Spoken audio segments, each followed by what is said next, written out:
Did you know that Cuba is a country where someone working for the state earns less than a woman who provides companionship? If you know what I mean. Indeed, a doctor spends the entire month saving lives, and yet at the end of it all, can't even afford to buy a fresh pair of shoes. Meanwhile, a 20-year-old girl, with her practiced smile and keen eyes, makes in a single night what takes him an entire month to accumulate.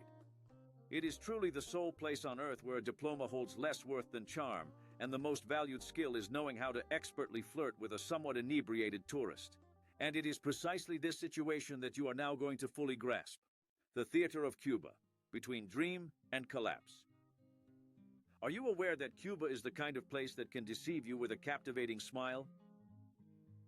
You arrive, the sun embraces you, the music hypnotizes you, and for a few seconds, it feels like time has simply stood still.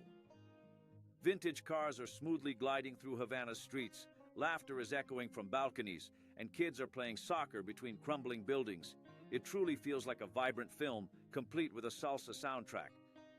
However, just 2 blocks off the typical tourist route, you'll quickly come to realize that this film follows a distinctly different narrative. The electricity could cease at any moment. Bread is rationed, and a doctor's monthly wage is insufficient to even purchase a single pair of shoes. Yes, a doctor. In contrast, a young woman of 20 can earn in just one night what a doctor struggles to accumulate over an entire month. And it's not due to a diploma, not at all. It's because she possesses charisma, a ready smile, and that captivating knack for enchanting the tourists who arrive to truly immerse themselves in the Cuban experience. Cuba stands as the sole place globally where scarcity has mastered the art of dance, where absence cloaks itself in happiness, and struggle intertwines with rhythmic harmony. People laugh, sing, improvise, because if they don't, they'll go crazy. A Cuban once shared with me, "Here, people awaken each day striving to discover something positive, merely to persist, as no other option exists." And perhaps this very resilience is what renders Cuba so captivating, this cheerful defiance, this extraordinary talent for transforming hardship into a choreographed dance of life. But that's also what makes the country a theater. Beautiful on the outside, crumbling on the inside.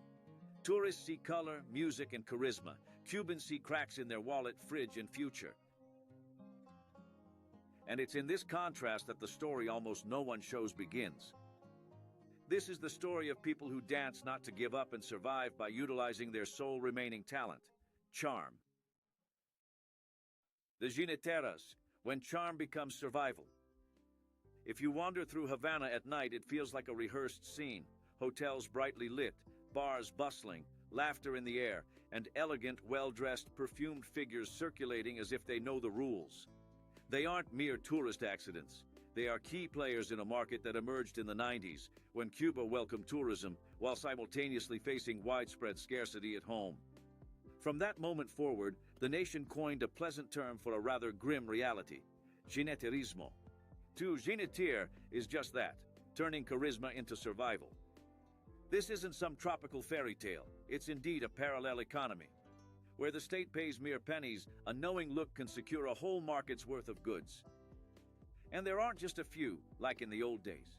The phenomenon has spread through hotel corridors, the sidewalks of Vedado, the clubs of Miramar, and the corners near the Malecon.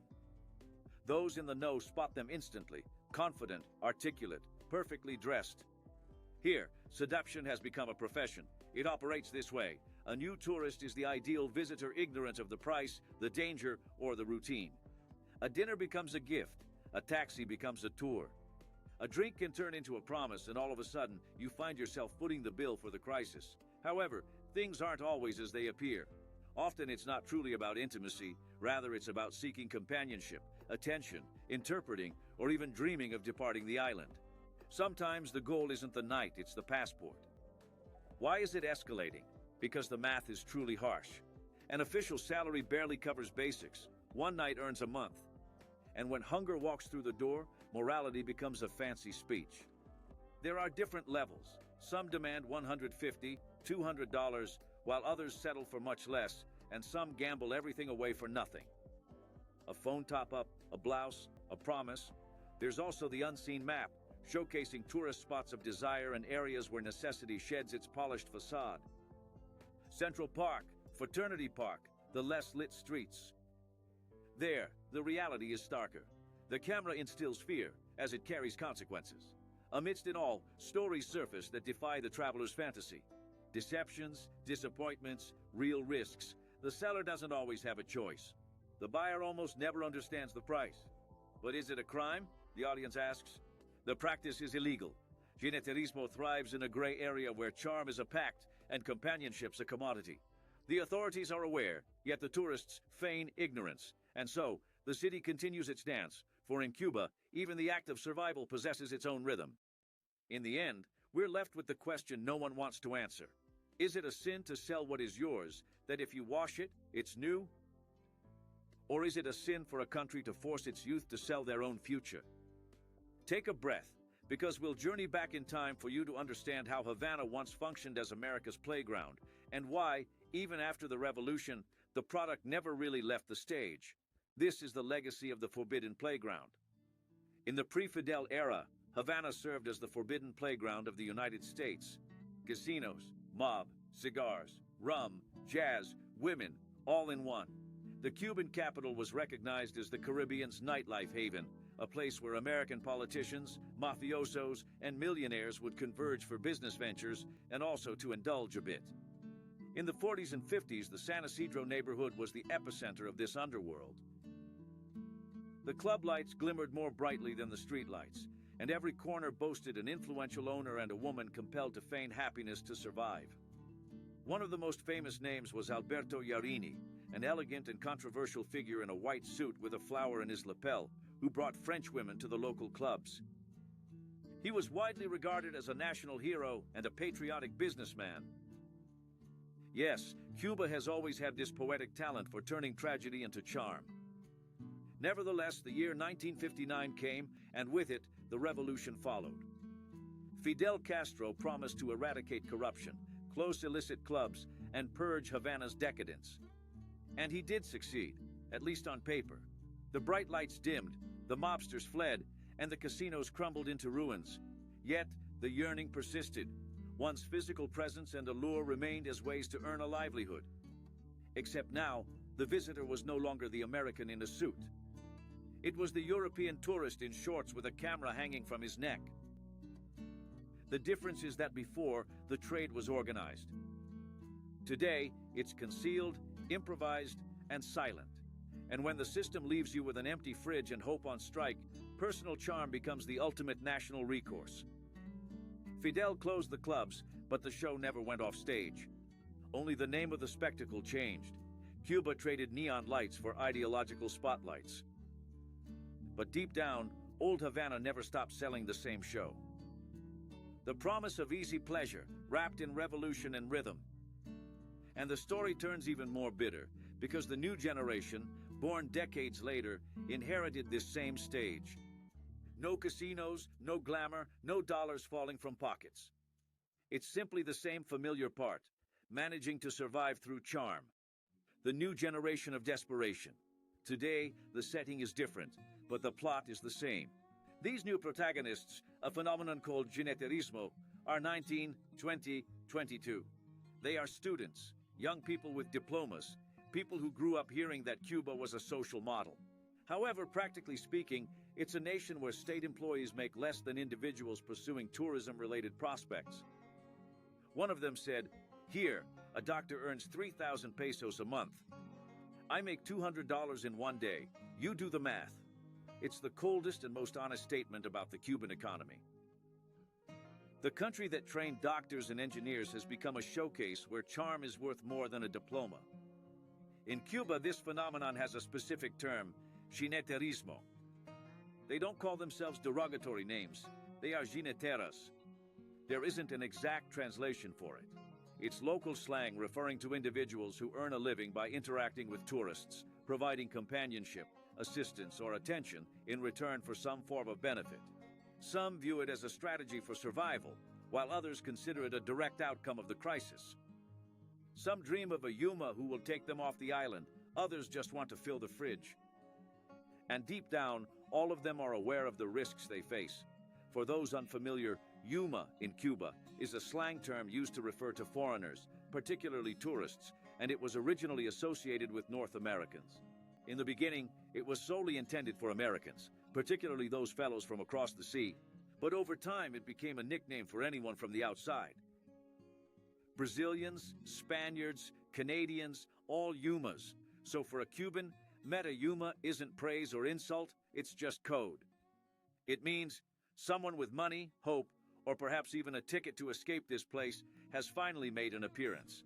A good number of them migrated from impoverished provinces, boarding packed buses bound for Havana, convinced they would discover better prospects there, if you catch my drift.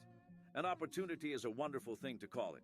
However, in reality, it involves vying with countless other women for an inebriated tourist who is prepared to compensate for some companionship and dialogue. A look, a drink, one night, enough to survive another week. One of them told me that sometimes you have to choose. Either you accept the risk of getting sick, or you accept going hungry. And that's the saddest part. Cuba is not a country without values. It's a country that forced its youth to negotiate their own. The body became currency, the smile became marketing, and love became a high-risk investment. And it's not for lack of shame, it's for lack of choice. The revolution once promised equality, yet what's witnessed in the streets is a silent display of inequality, cleverly camouflaged as a vibrant celebration. Cuba continues its dance, but now the rhythm is dictated by sheer desperation. Jineteros, the other facet. It's not exclusively women who seek sustenance through tourism in Cuba. On sidewalks, in bars and clubs, you'll also find male jineteros, playing the same game, just for a different crowd. Some cater to female foreign tourists, others to wealthy men who arrive seeking exotic adventure. And they all share a common thread. Their shared sponsor is the pervasive misery. One of them said, "I have a degree in Spanish literature, I'm a teacher. But here, a teacher doesn't earn a living. If I don't work, my mother starves." Another phrase encapsulates Cuba better than any political discourse. The nation that exports doctors, teachers, and artists imports dollars through illicit means. And these tales are as absurd as they are true. One jinetero showed a scar on his body, the result of an encounter with a German foreigner who hurt him during a strange fantasy. And even so, he continued his work purely because he was desperately in need of money. It's impossible to hear this and still believe that humanistic socialism still exists. The man who dances salsa at night is the same one who endures humiliation to pay for rice the next day. In Cuba, there's no male love market. Instead, there are just survival strategies. And they are well aware of the stigma's cost. They bear shame, fear, and silence with them. They're the unseen among the invisible. Some position themselves near hotels, while others act as tour guides, offering excursions, showing the city, and helping visitors. But in the subtext, the real deal is something else: company and attention in exchange for a livelihood. Cuba is the country where even flirting is a profession, where a glance is currency and hope is negotiated in a hushed voice. And you can't judge them without understanding the situation.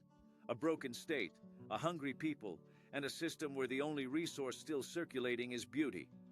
Because when everything is controlled except desire, the body becomes the last space of freedom. Hey, just hold on a moment. If this video is truly making you ponder, quickly forward it to that friend of yours who constantly claims Cuba is a perfect paradise. I truly want to witness if he can silently endure what these individuals joyfully tolerate. The emergent market, cyber-jineterismo. Cuba has certainly evolved, but on its own terms. While seduction once unfolded on the vibrant streets of Havana, it now transpires through the park's Wi-Fi. Welcome to the age of cyber-jineterismo, the updated 2.0 version of the enduring survival game. With the belated arrival of the internet, a new generation realized they could peddle the same product without even stepping outside their homes. It just takes a cell phone, a smile, and a strong internet connection. All that remains is the algorithm and creativity. Today, some girls and boys charge for content, photos, videos, or personalized chats. Others create fake profiles, deceive foreigners, ask for phone top-ups, clothes, or financial help in exchange for promises or attention. They use accounts on shady sites to promote themselves, but with no glamour, no platform, and no security. The internet is the new cabaret, cheap, fast, global. And the saddest part is that many people do this not for vanity, but for survival. Some are college students striving to afford their tuition fees. Others are mothers desperate to buy milk for their children. There are others, just young people, who witnessed their friends departing the island and came to understand that they were presented with only two paths: to peddle illusions or to offer hope. In Cuba, digital jineterismo is as accessible as public Wi-Fi and as dangerous as an anonymous tip. There are secret groups on Telegram, channels on WhatsApp, and Facebook pages with ads hidden under innocent names. Selling phone credits, international friendships, affective tourism. Everyone knows what it is, but no one talks about it.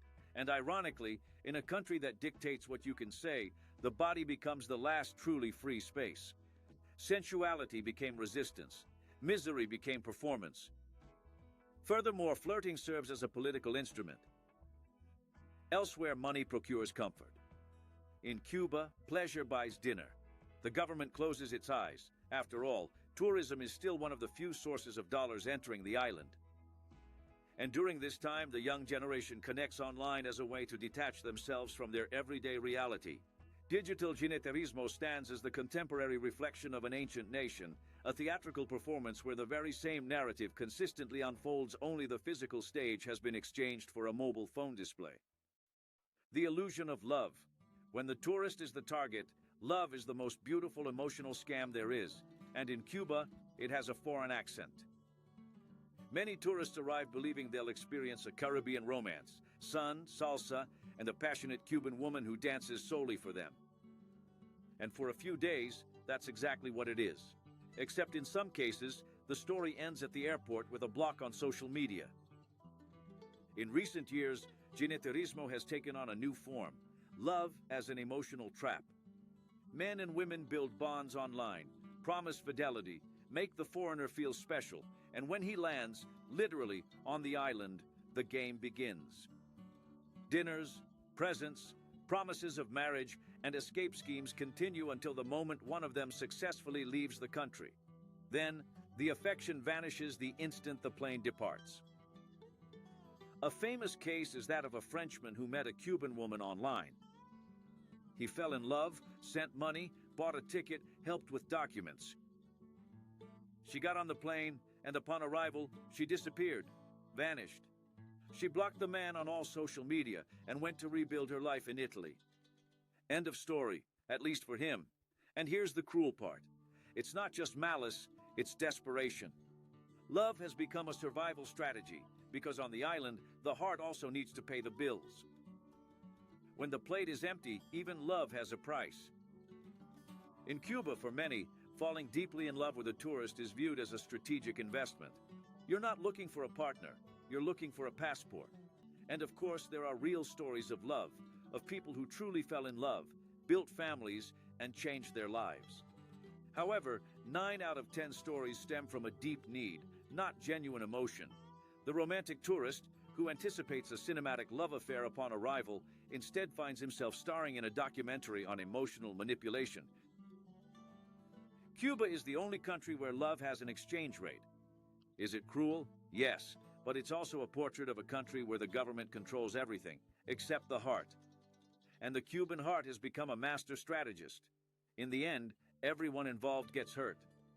She, because she had to sell her love. He, because he believed he was buying the real thing. And it is precisely at this juncture that the narrative transcends mere love tourism, shifting instead to illuminate the considerable cost of solitude within a nation that has mastered the art of feigning happiness. The invisible market. Havana is a city of facades. During the day, it looks like a scene from an old movie. Tourists taking photos of colorful cars, waiters smiling, music drifting from windows. But as soon as the sun sets, another show begins, one that the tourist brochures never show. In the downtown parks, like Parque Central and Parque de la Fraternidad, the nightlife has a different rhythm. There, amidst laughter and discreet glances, the invisible market takes place, the black market that sustains part of the city's real economy. There are no signs, no ads, just social codes. A gesture, a look, a whispered question, looking for company. The tourist who thinks he's smart rarely realizes he's being led through a well-rehearsed script. The jineteros and jineteras settle on park benches, pretending to chat or use their phones, but they're always looking for foreigners, for the seemingly innocent, for those with dollars. And when the opportune target presents itself, the game swiftly commences. By day, Parque Central appears unassuming, yet by night, the faint glows and distant melodies conceal an underworld solely familiar to the locals. The rule is simple: the darker the place, the lower the price. In Parque de la Fraternidad, local transactions happen in Cuban pesos, accessible even to locals. However, in the tourist zones, commerce is conducted in dollars, the exchange rate of disparity. Here, love has two prices, one for Cubans and another for foreigners. The police know. The hotel security guards know. The government actively chooses to avoid commenting because tourism remains the island's primary source of hard currency, and this alternative tourism has evolved into an unspeakable secret everyone deliberately chooses to ignore. At times, tourists don't even have to seek them out. They're approached by taxi drivers, waiters, or alleged guides offering companionship or personalized excursions. And by the time the visitor realizes it, they're already caught in a scheme that mixes seduction, survival, and risk. But the most disturbing part is how normal it all seems. In Cuba, speaking candidly about this topic is taboo, yet it's common knowledge that it's pervasive. In the streets, on social platforms, and in casual bar talks. It's the parallel system that the regime doesn't acknowledge, but depends on. The tourist leaves with the impression that they've seen the real Cuban people. The Cuban is left with the feeling that once again, they were the product being sold. Cuba is one of those places that leaves you torn. Because look, the country is poor, life is hard, they lack everything, but even so, Cubans keep smiling. They dance amidst the chaos, make light of their own misfortunes, and keep singing even when the lights go out. It's like they've learned to turn pain into rhythm, you know? They're not happy because things are going smoothly. Rather, they find happiness despite everything being amiss. They truly cherish that land with an intensity we can barely comprehend, despite despising what has been inflicted upon it. It's beautiful and sad at the same time. Cuba is like a stage. On the outside, music and smiles. On the inside, people trying not to fall apart. So I ask you, is Cuba a tropical paradise or a prison with a soundtrack? So tell me, now that you know you're a Yuma, please comment Yuma below, just so I can see who stayed until the very end and is with me on this journey. And don't close this video yet, all right? Please click on what's currently showing on your screen. Because there, I will reveal a side of Cuba that hardly anyone dares to expose, and it could completely alter your perspective of this nation. Take care, and I will see all of you in my next video.